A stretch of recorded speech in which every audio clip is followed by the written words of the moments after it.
It's time for the Lorax.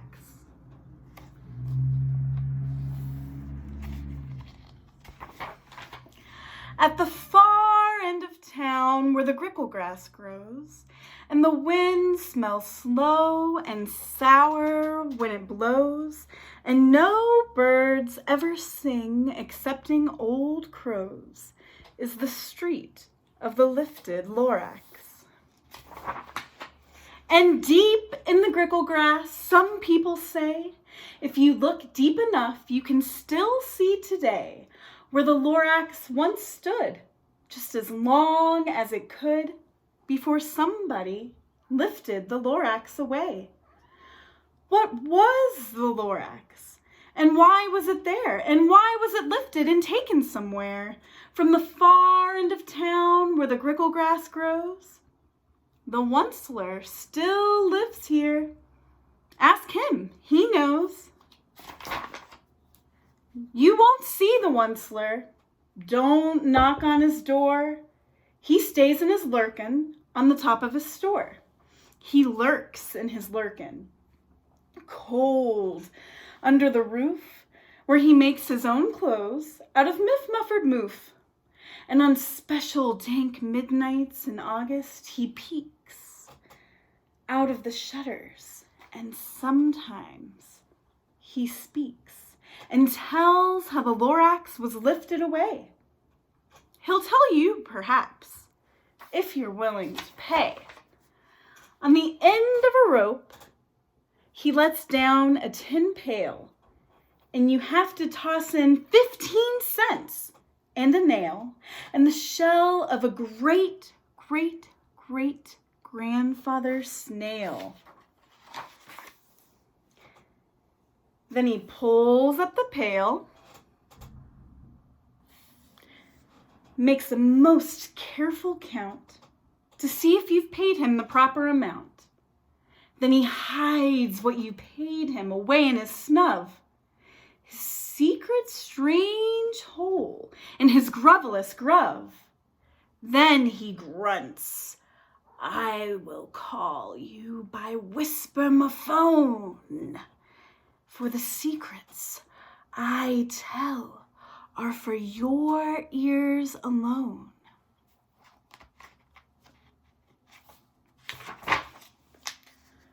Slip! Down slops the whisper-ma-phone to your ear, and the old Onceler's whispers are not very clear, since they have to come down through a snurgly hose, and he sounds as if he had smallish bees up his nose. Now I'll tell you, he says, with his teeth sounding gray, how the Lorax got lifted and taken away. It all started way back, such a long, long time back, way back in the days when the grass was still green, and the pond was still wet, and the clouds were still green, and the song of the swomy swans rang out in space. One morning, I came to this glorious place, and I first saw the trees. The truffula trees, the bright-colored tufts of the truffula trees, mile after mile in the fresh morning breeze. And under the trees, I saw brown barbaloots frisking about in their barbaloot suits as they played in the shade and ate truffula fruits. From the rippleless pond came the comfortable sound of the humming fish humming while splashing around. But those trees, those truffula trees, all my life I'd been searching for these. The touch of their tufts was much softer than silk, and they had the sweet smell of fresh butterfly milk. I felt a great leaping of joy in my heart. I knew just what I'd do. I unloaded my cart.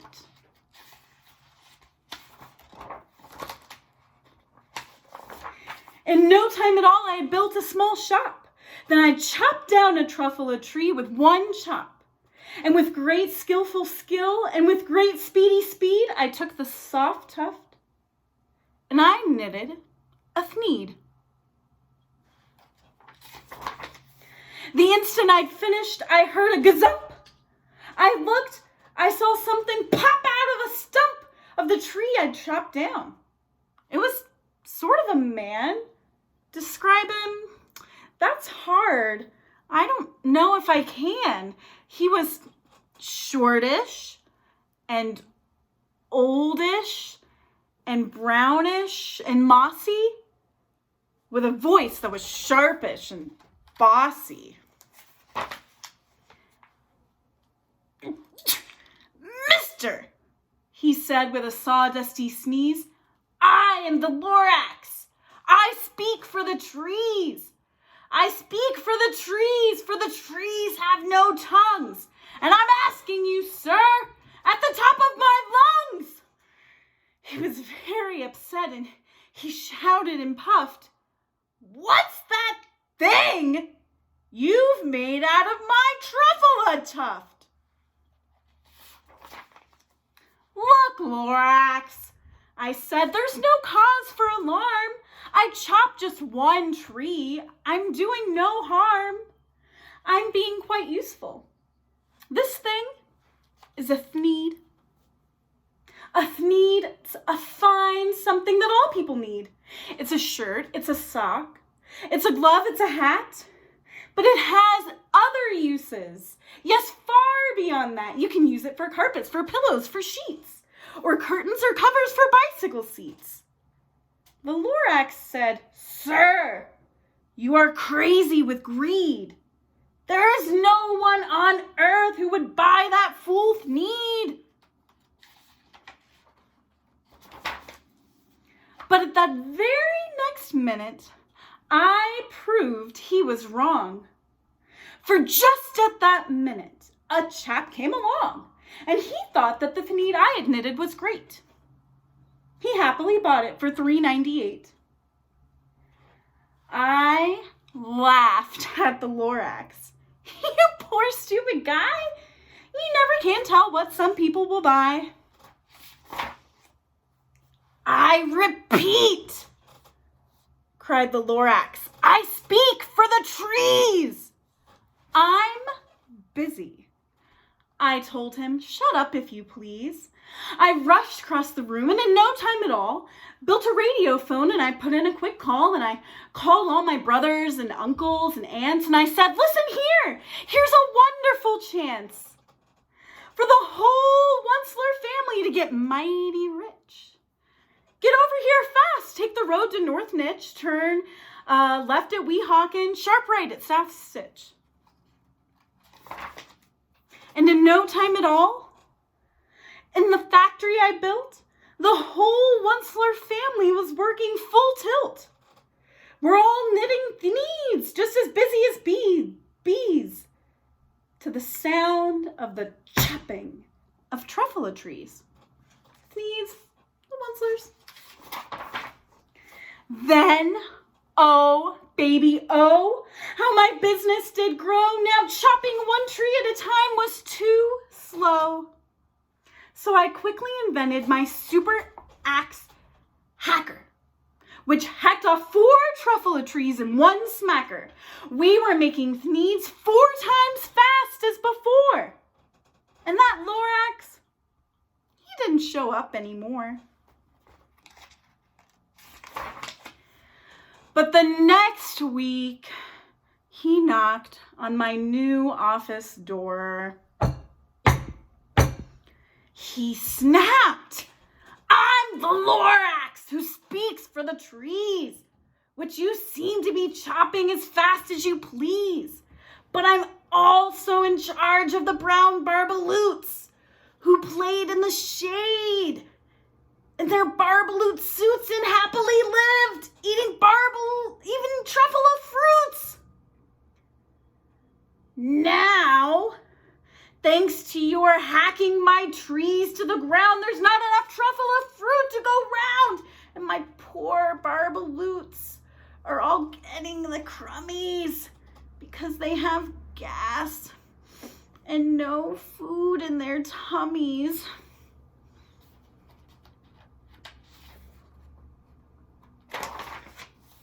They loved living here, but I can't let them stay. They'll have to find food, and I hope that they may. Good luck, boys, he cried, and he sent them away. I, the onceler, felt sad as I watched them all go, but business is business, and business must grow, regardless of crummies and tummies, you know? I meant no harm. I most truly did not, but I had to grow bigger, so bigger I got. I biggered my factory, I biggered my roads, I biggered my wagons, I biggered the loads of the needs I shipped out. I was shipping them forth to the south, to the east, to the west, to the north. I went right on biggering, selling more needs. And I biggered my money, which everyone needs. Then, again, he came back. I was fixing some pipes when that old nuisance, the Lorax, came back with more gripes. I am the Lorax. He coughed and he whiffed. He sneezed and he snuffled. He snargled and sniffed. Onceler, he cried with a cruffulous croak. Onceler, you're making such smoggless smoke. My poor swami swans, why they can't sing a note? No one can sing who has smog in his throat.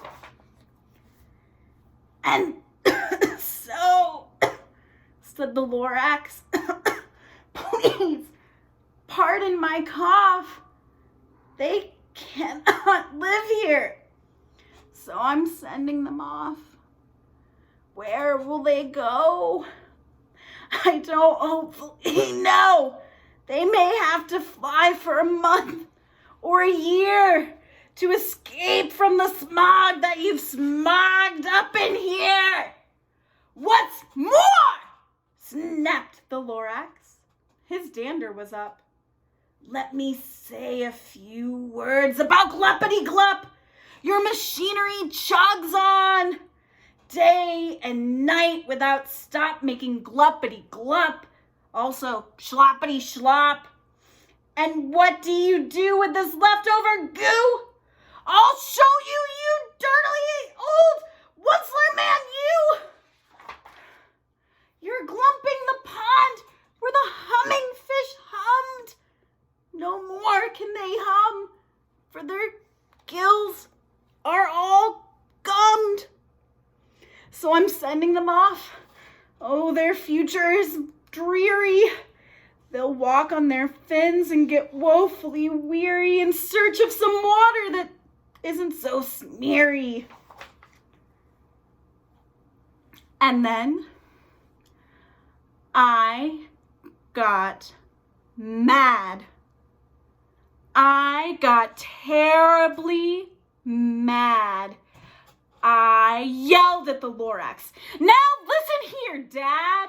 All you do is yap, yap, and say bad, bad, bad, bad. Well, I have my rights, sir, and I'm telling you, I intend to go on doing just what I do. And for your information, you Lorax, I'm figuring on biggering and biggering and biggering and biggering, turning more truffula trees into thneeds, which everyone needs. And at that moment, we heard a loud thwack from outside. In the fields came a sickening smack on the axe of a tree. Then we heard the tree fall.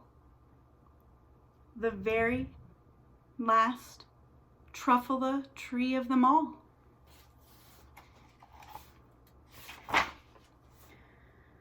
No more trees, no more needs, no more work to be done.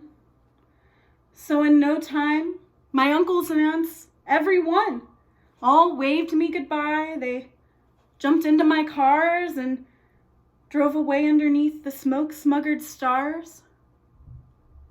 Now, all that was left neath the bad-smelling sky was my big, empty factory, the Lorax, and I.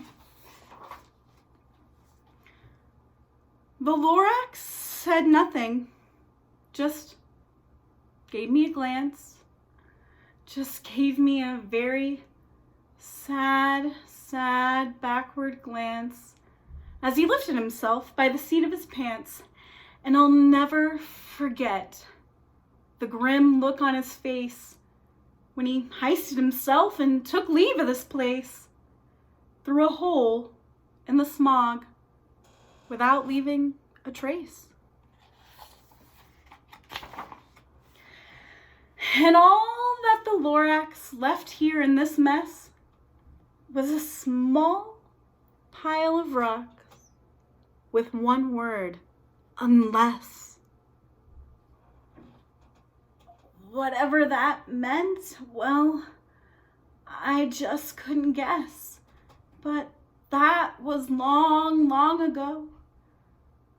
Each day since that day, I've sat here and worried away through the years while my buildings have fallen apart. I've worried about it with all of my heart. But now, says the Onceler, now that you're here, the word of the Lorax seems perfectly clear. Unless someone like you cares a whole awful lot, nothing is going to get better. It's not. So catch, calls the Onceler, and he lets something fall. It's a truffula seed. It's the last one of all.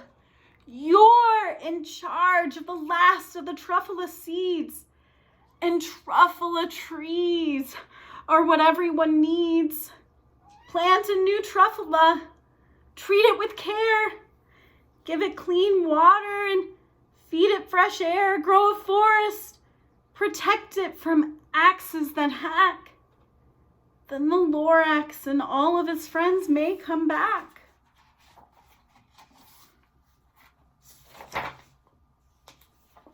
The end. Thank you for sharing that story with me. I hope you're having a beautiful Earth Day and thinking about all of the ways we can love our earth and our trees, truffula or otherwise. Bye.